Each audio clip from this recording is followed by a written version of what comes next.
Tired of hunting for where to add custom buttons to your Salesforce-related lists? Learn the exact 9-step process to get it done in under 3 minutes. We'll start in Object Manager. Select your object, edit the page layout, then add and arrange your custom button. Let's go! Start by opening the Object Manager from the Setup menu.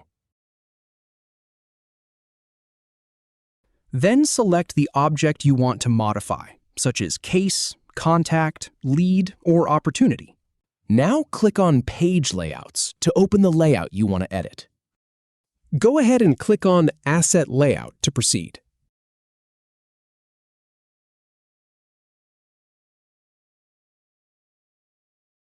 Scroll to the desired related list and click the wrench icon to edit it.